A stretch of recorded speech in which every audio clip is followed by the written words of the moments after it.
acclame. Ça dépend aussi de la posture.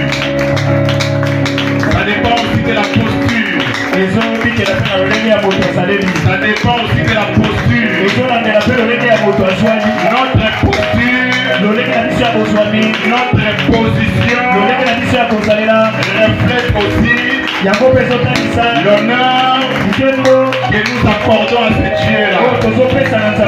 Alors nous aimerions que nous puissions l'acclamer comme il se doit. Parce que la Bible dit il est le roi des rois. Il est le Seigneur des seigneurs. Il est le créateur de toutes choses. Alléluia. Amen. On va nous lire Matthieu chapitre 16, verset 18. Matthieu chapitre 16, verset 18. Je crois aujourd'hui le tableau n'aura rien servi. On va seulement parler comme ça. Parce que les enseignements c'était au courant de la semaine. Et aujourd'hui, par la grâce de Dieu, nous allons tout simplement mettre un point virgule. Alors on va nous lire Matthieu chapitre 16. Matthieu chapitre 16, verset 18. Nous lisons au nom de Jésus-Christ. Amen. Et moi, je te dis que tu es Pierre, et que sur cette pierre je bâtirai mon église, et que le porte du séjour des morts ne prévaudront point contre elle. Amen, amen. Amen. Est-ce qu'on peut acclamer pour la parole de Dieu? Est-ce qu'on peut répondre en même temps nos places? Je tiens à rendre grâce à Dieu qui a accepté à ce que ce programme se tienne malgré les combats de différentes manières. Mais le Seigneur a fait que sa parole, son évangile puisse être enseigné. Je remercie profondément notre papa d'avoir accepté que ces enseignements se tiennent. Lui qui s'est toujours montré très ouvert pour que l'œuvre de Dieu puisse avancer. Je tiens aussi à te remercier sincèrement d'avoir participé tout au long de cette semaine. Parce que vous allez remarquer que contrairement à d'autres jours, à d'autres activités, on n'avait pas voulu faire des tracts des invitations. Parce qu'on considérait que ces enseignements, ça concerne d'abord l'Église. D'ailleurs, au départ, on voulait les faire seulement entre les serviteurs. Mais par la suite, nous nous sommes rendus compte que l'Église, c'est notre patrimoine commun. Chacun de nous a la responsabilité de savoir comment l'Église doit fonctionner. C'est quoi l'Église et comment se comporter dans l'Église et quel est son apport dans l'avancement de l'œuvre de l'Église. Voilà pourquoi on avait vraiment voulu prendre tout le temps pour ça. Nous avons pris chaque jour 90 minutes de prédication. Dans certains jours, on avait même dépassé ces temps-là.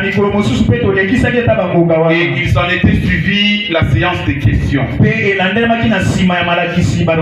Ce qui revient à dire, on a parlé sur beaucoup de choses. Imaginez à chaque rencontre, on commençait toujours à 18h juste. Et j'avais pris le soin de vous informer, une façon de vous respecter. Parce que ça serait impoli que je commence à vous prêcher tout en dépassant les temps. Et je vous avais prévenu que la prédication commencera à 18h juste. Et nous avons veillé à cela. Et je prie que Dieu puisse bénir tout celui qui a participé tous les jours de cette enseignement. Donc ce qui fait qu'aujourd'hui on n'aura pas le temps de revenir sur tout ce qui a été. Nous dirons seulement ce que le Seigneur nous a mis à cœur, une petite portion sur tout ce qui a été dit. Alors notre verset principal c'était Matthieu 16-18. Là Jésus-Christ était en train de parler de construire son église. Ce que j'aime est que Jésus-Christ ne dit pas qu'il va construire ses églises. Mais Jésus-Christ disait qu'il va construire son église. Donc cela nous pousse à croire que, en réalité, même si nous voyons qu'il y a beaucoup d'églises dans le monde, mais il n'y a qu'une seule église. L'église de Jésus-Christ est considérée comme l'église corps. Amen, amen. Donc maintenant la question que nous devons nous poser, parce qu'aujourd'hui le problème ce n'est pas seulement d'appartenir dans une église locale ou d'appartenir dans l'église corps. J'avais dit qu'il y a deux sortes d'églises. Il y a l'église corps qui est une église spirituelle, qui est une église qui n'est pas encore rassemblée, qui est une église qui est disséminée dans l'église locale. Mais l'église locale aussi, c'est le prototype de l'église corps. Voilà pourquoi nous avions dit on ne peut pas prétendre être membre de l'église corps sans être identifié dans une église locale. Cela veut aussi dire vous pouvez être dans une église locale sans être dans une église corps. Cela veut dire quoi? Tu peux être ici dans l'église. Non, je suis Mundimi Amepa. Mais cela ne suffit pas. Il faut être Mundimi Amepa et en même temps être membre du corps du Christ. Est-ce que nous sommes ensemble? Amen. Parce que si vous vous limitez seulement à être ici dans l'église mais pas selon Dieu, tu ne fais pas partie de son église. Parce que être dans l'église, c'est être enregistré dans l'église corps. Et être aussi membre dans l'église locale. Donc il n'y a pas l'un et il n'y a pas l'autre. L'église de Dieu est limitée. Vous devez vous retrouver dans ces carcans-là. Vous devez vous retrouver dans cette délimitation-là. Parce que nous les voyons avec la vie des enfants d'Israël. La Bible dit qu'ils ont été, ils venaient d'eux. Venant de l'Égypte et se dirigeant quelque part. C'est-à-dire ils allaient dans un endroit que Dieu avait aménagé pour les recevoir. C'était le pays de Canaan. Et le pays de Canaan, c'était un territoire qui est délimité. C'est que pour être considéré comme un enfant de Dieu, fallait se retrouver dans la délimitation des Cana. C'est que si tu es en dehors du Cana, c'est que tu n'es pas dans l'église. C'est que tu n'es pas compté. Et être dans cette délimitation-là, ça ne s'arrête pas à ce niveau-là. Parce que quand Dieu a fait sortir les enfants d'Israël, il leur avait aussi donné sa parole.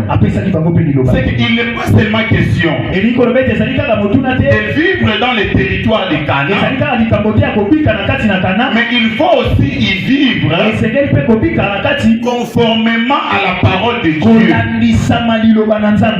par rapport à la loi que Dieu leur avait donnée. Donc ce qui revient à dire, tu peux être membre de l'église locale, membre de l'église mais mais si tu ne marches pas par rapport à la parole de Dieu, parce qu'il t'est prêché chaque jour, tu seras considéré comme une personne qui est en dehors de l'église. Donc si tu es membre de l'église locale et que tu continues à vivre dans les péchés, tu continues à vivre dans l'impudicité, tu continues à vivre dans les vols, tu continues à vivre dans la haine, tu continues à vivre dans la jalousie, c'est que tu es en dehors de l'église. Même si tu penses que tu es dans l'église, parce que tu viens régulièrement, parce que tu chantes, parce que tu fais, tu travailles dans les services de protocole, même si tu fais toutes ces choses-là, si ta vie n'est pas conforme à la parole de Dieu, tu n'es pas dans l'église. Tu es en dehors de l'église. Quand tout en étant dans l'église, vous êtes en train de vivre dans des relations amoureuses clandestines que l'église ne connaît pas. Vous vivez dans l'impudicité. Frères, sœurs, vous vous êtes rencontrés dans l'église et vous commencez à vivre dans l'impudicité dans l'église. Vous devez savoir que vous n'êtes pas dans l'église. Vous êtes en dehors. Et vous risquez aussi de subir la frappe de Dieu. Parce que les enfants d'Israël, même quand ils se retrouvaient dans Canaan, quand ils se méconduisaient, la grâce de Dieu s'est retirée dans leur vie. Est-ce que nous sommes ensemble? C'est que tu peux être dans l'église de Dieu, mais tu es aussi en dehors. Tu peux être en dehors quand dans ta vie tu ne fais que calomnier. Ta maison est devenue le lieu où vous ne faites que dépiécer les gens de l'église. Il y a même une femme qui m'avait dit celui qui osa qui celui qui vient en haut au kata ballon. Est-ce que nous sommes ensemble? Donc de la même manière que les mamans de Tombola font leurs histoires là de ta maison est transformée à un lieu de commérage sur les histoires de l'église. En disant ces choses, j'aimerais nous appeler d'analyser quel genre de visiteurs tu reçois. Je ne te demande pas de chasser les membres de l'église. Je te demande simplement de voir la qualité de vos causeries quand vous vous rencontrez. Parce que toutes ces personnes-là à qui vous calomniez, à qui vous faites l'objet de commérages, ce sont vos frères, ce sont vos soeurs. Et quand vous le faites comme ça, vous n'êtes plus dans l'église, vous êtes sortis en dehors de l'église. Est-ce que je peux recevoir la main d'une personne ce matin? Je parle à quelqu'un ce matin. Tu peux penser que tu es dans l'église. Mais si tu passes tout ton temps à propager des nouvelles qui a tendance à semer la division dans les différents départements de l'église, sache que tu n'es pas dans l'église. Tu es en dehors de l'église. Et ici, j'aimerais nous dire une chose. Vous savez, l'église, comme l'œuvre de Jésus-Christ, elle restera toujours l'objet des attaques. Elle restera toujours l'objet de la cible des démons, la cible du diable. L'église sera toujours la cible du diable. Mais j'aimerais t'exhorter que tu ne sois pas les canaux par lesquels les diables vont entrer pour déstabiliser l'œuvre de Dieu. Est-ce que je suis en train de parler à une personne? C'est-à-dire tu dois t'examiner, voir qu'est-ce que tu es en train de faire. Parce que si de par ton comportement, de par ta vie, au regard des responsabilités qui te sont confiées ici dans l'église, tu te comportes mal de manière à nuire à l'image de l'église. Tu dois savoir que l'église, au-delà d'être une épouse, l'église c'est aussi une personne. L'église c'est Jésus-Christ de Nazareth. Parce que la Bible dit que les deux deviendront une seule chair. C'est que si l'église c'est l'épouse de Jésus-Christ, c'est que l'église c'est Jésus-Christ. Là tu ne m'as pas bien compris. Amen. Est-ce que je suis en train de parler de personne? Là tu ne m'as pas bien compris. Mais je vais te convaincre par l'écriture. Saul est en train de tourmenter l'église, en train de tourmenter l'épouse de Christ. Mais le jour où Paul rencontre Jésus-Christ sur le chemin de Damas, Jésus va lui dire une chose: pourquoi me persécutes-tu? Pourquoi me persécutes-tu? Donc nous comprenons que pendant que Saul était en train de s'attaquer aux apôtres, il était en train de s'attaquer à Jésus. C'est que du moment où de par ton comportement on jette de l'opprobre sur l'église, bien aimé, tu risques de faire face à Jésus-Christ. Tu dois revoir ta vie. Parce que notre église, partant de notre conducteur, c'est un homme de Dieu qui est crédible. C'est un homme de Dieu qui est considéré dans ses quartiers. Parce qu'il est resté constant dans son évangile. Il ne s'est pas dépravé. Mais si nous ne faisons pas attention de par nos comportements, nous risquons de faire voir comme s'il est en train de travailler en vain. Alors que le travail qu'il a fait, c'est un grand sacrifice. Et cela doit se voir. Cela doit se répercuter dans la vie de tout un chacun. Cela doit se répercuter. Voilà pourquoi Paul est en train de dire: soyez mes imitateurs, tel que moi je suis aussi imitateur du Christ. Soyez imitateurs de Shai, de la même manière que Shai est imitateur de Christ. Shai, c'est l'homme de la rigueur de la parole. Shai, c'est un homme de la prière. Shai, c'est un homme qui est véridique.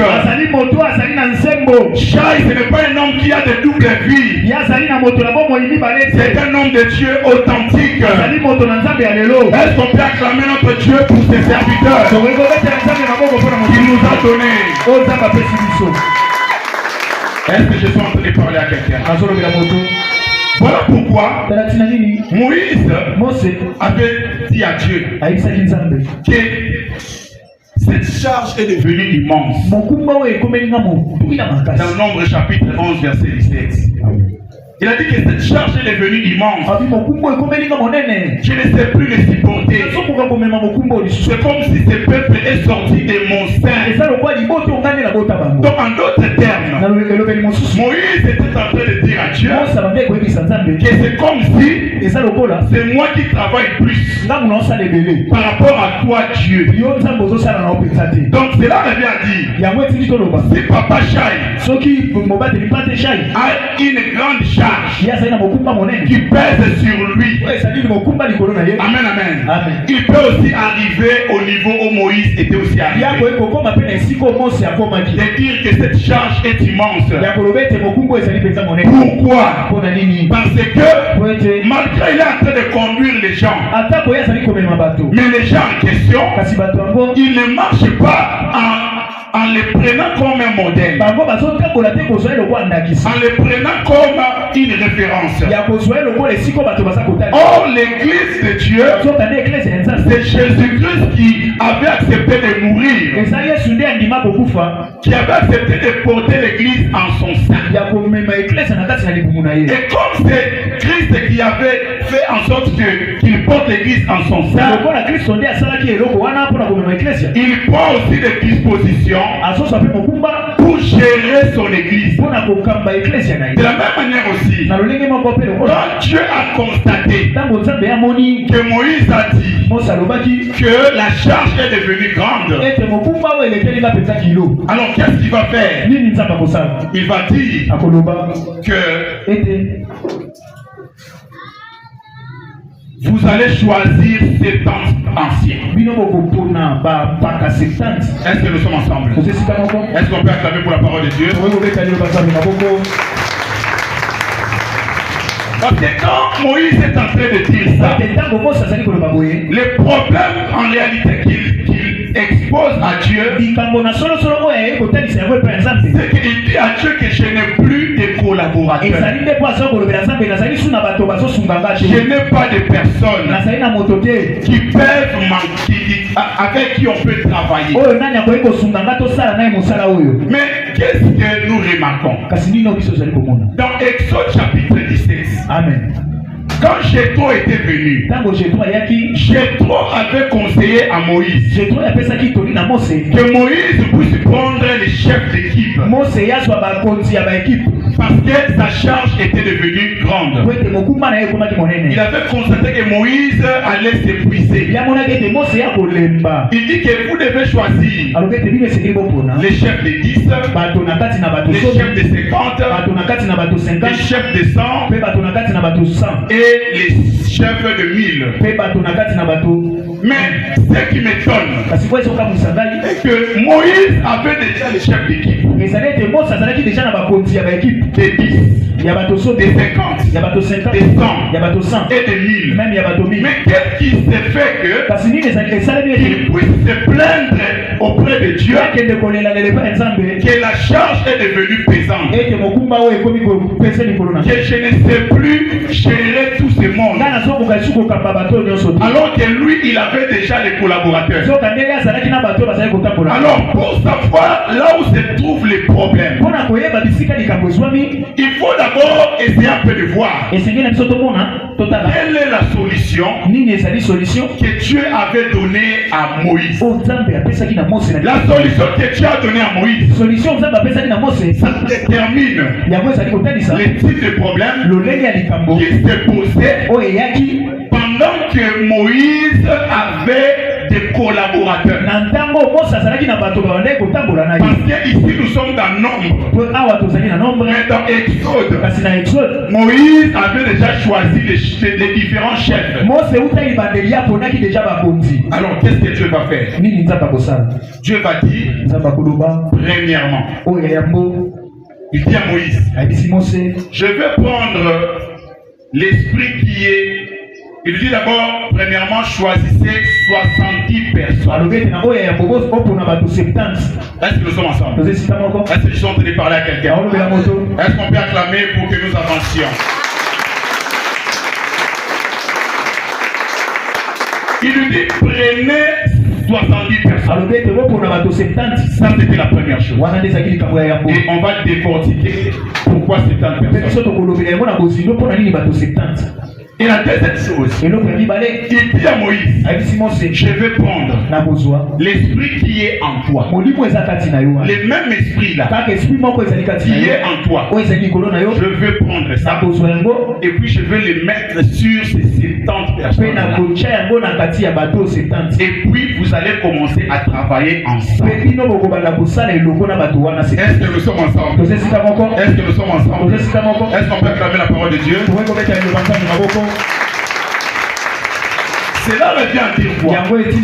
Ici dans l'église, dans une église locale, si nous n'avons pas le même esprit avec les conducteurs dans les différents départements, même quand il faut confier la responsabilité à une personne, si cette personne-là, parce que moi je comprends que si Dieu dit que choisis cette personne, que je mette mon esprit, l'esprit qui est en toi, que je le mette en eux, c'est que dans les chefs de 10, dans les chefs de 50, dans les chefs de 100, dans les chefs de 1000, ils n'avaient pas le même esprit. Donc le problème se posait à ce niveau-là. C'est que dans l'église, si nous ne sommes pas animés avec le même esprit, si nous ne sommes pas animés avec la même vision, nous n'irons nulle part. Nous n'irons nulle part. Parce qu'on risque de te confier une responsabilité au lieu de faire en sorte que cette œuvre-là puisse grandir. Au lieu de comprendre que ici je suis en train de gérer les sœurs dans les protocoles, dans les groupes d'adoration. Toi tu les transformes en tes copines. C'est parce que tu n'as pas compris l'esprit. Tu n'as pas le même esprit avec le conducteur. Et du coup, tu vas commencer à détruire l'église. Est-ce que je suis en train de parler à quelqu'un? Est-ce que je suis en train de parler à quelqu'un? Voilà pourquoi nous avions dit à qui est-ce que quand l'église grandit, il faut répartir les tâches. Mais à qui on doit confier les tâches? À qui on doit confier la responsabilité? Les premiers critères sur lesquels on doit confier la responsabilité, c'est l'unicité de l'esprit. C'est l'unité dans la vision. C'est l'unité dans la façon de voir les choses. C'est l'unité dans la foi. Tant que cela fera défaut, rien ne marchera. Si on te choisit en dehors de la vision, en dehors de l'esprit qui doit conduire le travail, le travail n'ira pas loin. Est-ce que je suis en train de parler à quelqu'un? Est-ce que je suis en train de parler à quelqu'un? Cela veut dire que Dieu a proposé de manière telle que l'esprit qui est dans Moïse et cet esprit-là soit aussi dans les 70. C'est que pour nous aussi, l'esprit qui est dans chaque, est-ce que je parle à quelqu'un? Est-ce que je parle à une personne? L'esprit qui est dans chaque, c'est cet esprit-là qu'on doit retrouver dans tout et chacun de nous. Pourquoi je suis en train de dire qu'il ne faut pas confier la responsabilité dans l'église sans l'unicité de l'esprit? La Bible dit ceci. Proverbe 31, verset 30. Amen. La Bible dit la grâce est trompeuse. La beauté est vaine. Est-ce que vous pouvez acclamer la parole de Dieu? Qu'est-ce que cela signifie? Prenons d'abord la grâce. La Bible dit la grâce est trompeuse. Qu'est-ce que cela veut dire? C'est-à-dire on peut être ici dans l'église. Nous avons notre sœur comme Mayane qui chante très bien. Est-ce que nous sommes ensemble? Nous avons nos frères comme Pasteur qui est très ingénieux. Amen, amen. Amen. Nous avons les différents frères, des très bons prédicateurs. Ces gens-là, Dieu leur a fait la grâce d'avoir une belle voix, de jouer presque tous les instruments, de chanter bien. Ça c'est la grâce. Mais la Bible dit la grâce est trompeuse. Est-ce que nous sommes ensemble? C'est-à-dire si nous nous limitons tellement, bien, il y a que beaucoup de groupe d'adoration. Là nous avons seulement vu la grâce. Or la grâce est trompeuse. Donc ce que nous devons voir, au-delà du fait que tu chantes ici, c'est bien. Tu joues bien aux instruments, c'est bien. Tu prêches bien, c'est bien. Tu modères bien, c'est bien. Tu es actif dans les protocoles, c'est très bien. Mais en dehors de ça, on doit retrouver l'esprit du Père qui marche aussi en toi. Parce que la grâce est trompeuse. On ne peut pas se baser sur le physique, sur ce que nous voyons. On peut avoir un bon prédicateur, mais il n'est pas un bon converti. Il n'a pas de tempérance, il n'a pas la maîtrise de soi. Mais c'est quelqu'un que Dieu utilise dans la prophétie. Ça c'est la grâce. La grâce est trompeuse. Est-ce qu'on peut acclamer une fois de plus? Aujourd'hui dans l'église, nous ne cessons de recevoir des rapports. Sœur oyo aza impoli, asalaka misala na ndako te, soko tindi akendaka te, alingaka kotoka mai te, sikoyo osokolaka ndenge nini? C'est vrai. Est-ce que nous sommes ensemble? Est-ce que nous sommes ensemble? Mais soki oye awa, bonjour frère Félix, ngana mona mutu malamu. Mais nanda kuna bino kuna, bayebi yo tozali impoli notoire. C'est une compétition et une politesse. Ce qu'on représente Congo, nous avons un trophée. Est-ce qu'on peut acclamer la parole de Dieu? Est-ce qu'on peut acclamer la parole de Dieu?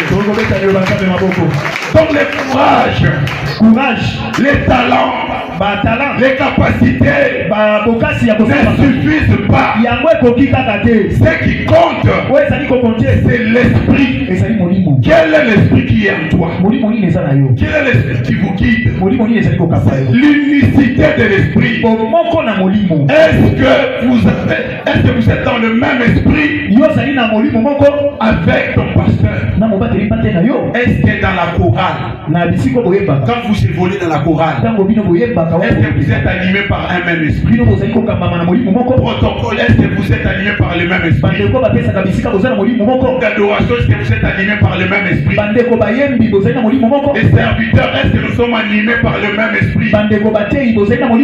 Toute l'église, est-ce que nous sommes animés par le même esprit?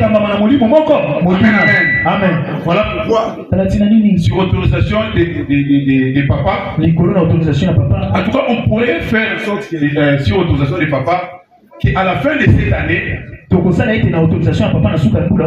nous puissions remercier, honorer ceux-là dont nous avons constaté que non seulement ils se comportent bien,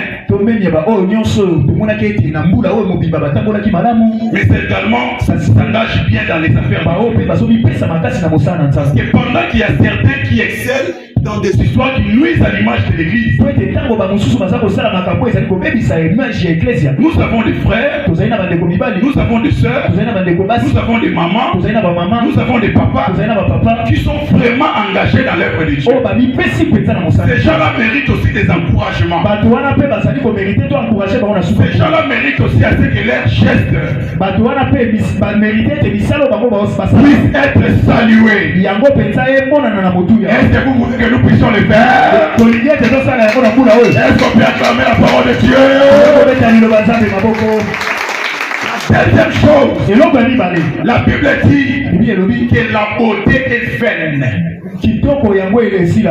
Amen, amen. Amen. C'est que même quand il faut choisir quelqu'un pour lui confier des responsabilités dans l'église, on ne doit pas se baser sur la beauté. On dit que non, maman Nadège est très belle. C'est qu'il y a beaucoup de protocole. Non. Parce que la beauté, c'est pas moi. C'est la Bible. La beauté est vaine.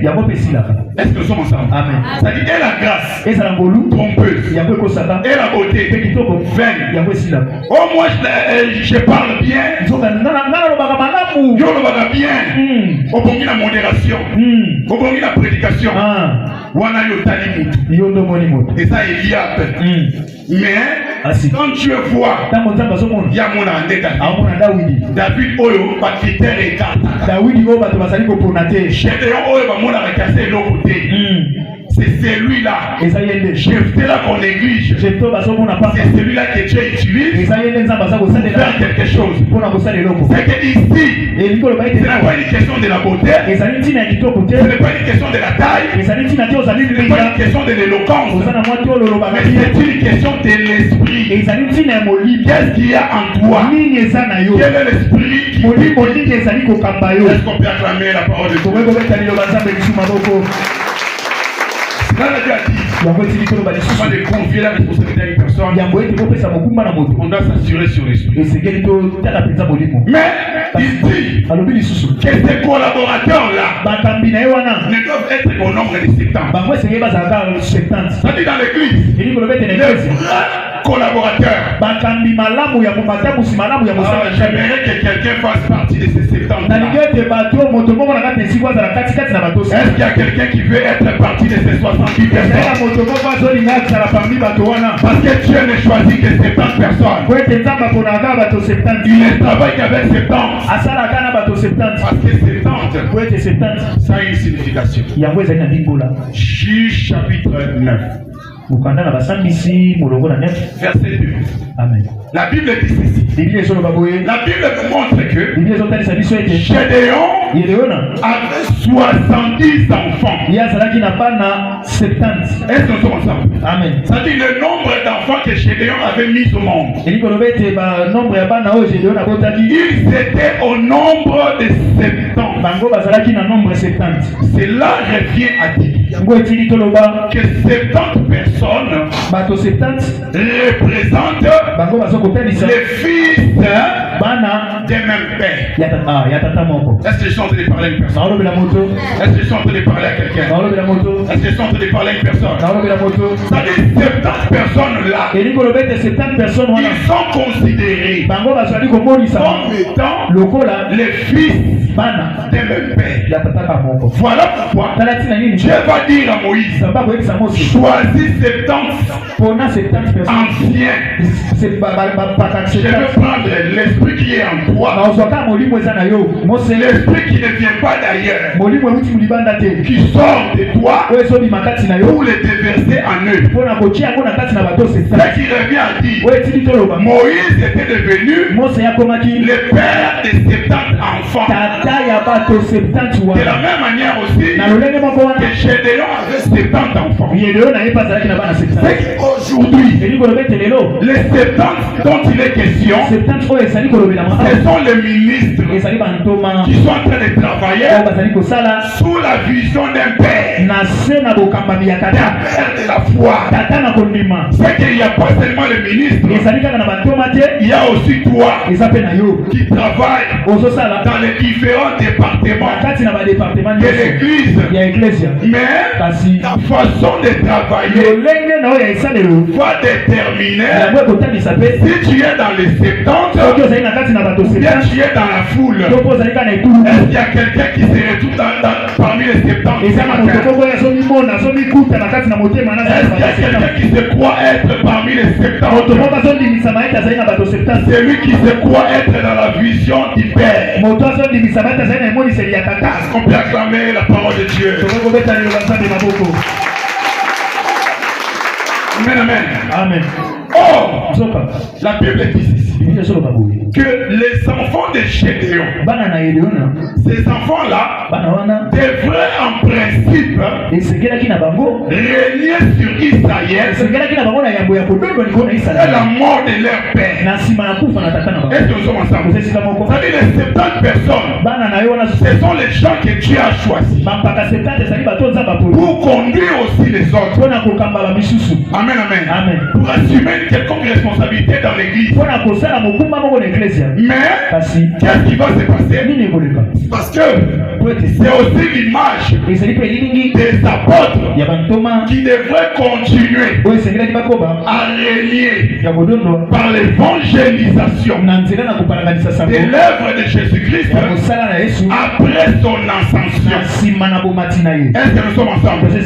Mais qu'est-ce que nous remarquons? Nous remarquons que ce soit le fils de Gédéon, que ce soit les apôtres, les deux ont subi presque le même sort. Parce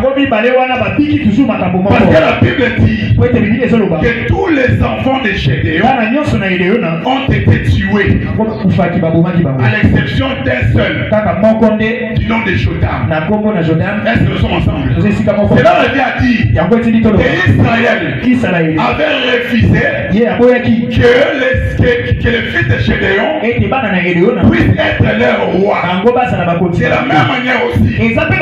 Quand Jésus était venu, les enfants d'Israël n'avaient pas voulu accepter non seulement l'évangile de Jésus, mais aussi l'évangile de ses disciples, l'évangile des apôtres.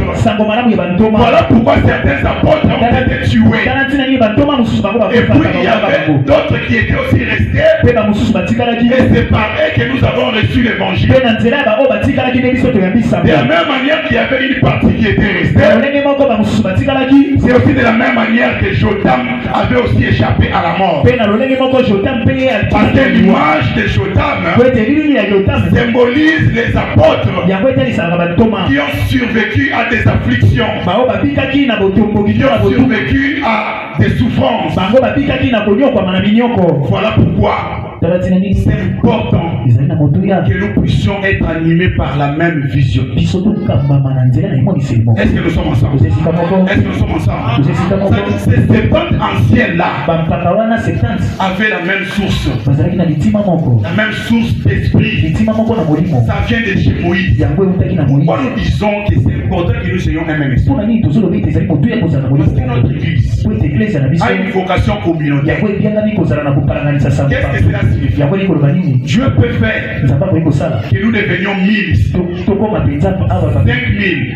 Amen. Et que cet endroit ne parvienne plus à nous contenir. Qu'est-ce qui va se passer?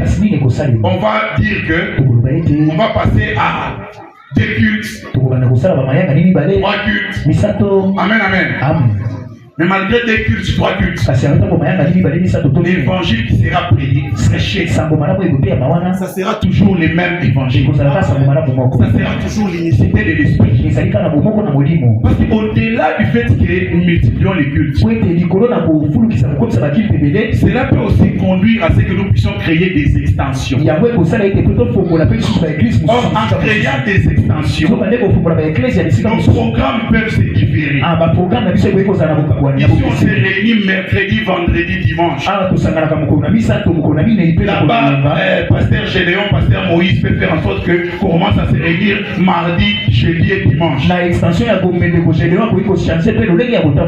ne va pas s'en prendre à eux.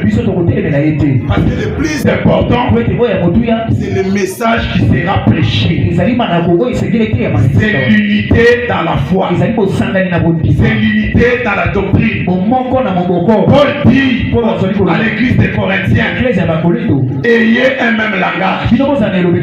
Cela s'était passé aussi dans la vie des enfants d'Israël. Josué chapitre 22. Amen.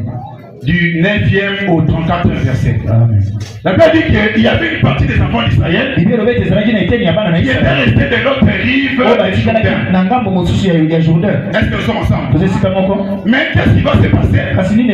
L'arche était passée de l'autre côté. Or les cultes se faisaient là où il y avait l'arche. Ces autres-là sont restés sans arche. Alors ils ont bâti un autel. Ils ont commencé à prier. Les autres ont entendu que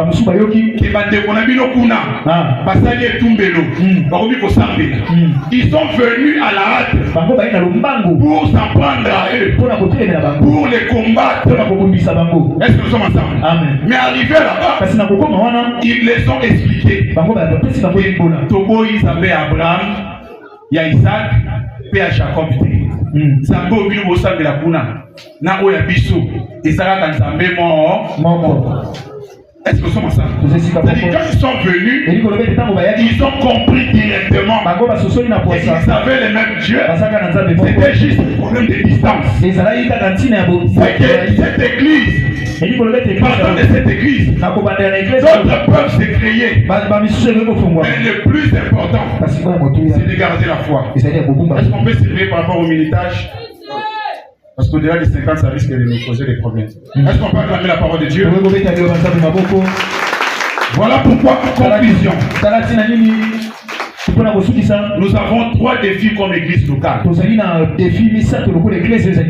Chaque église locale a 3 défis. Le premier défi, c'est le défi d'exister.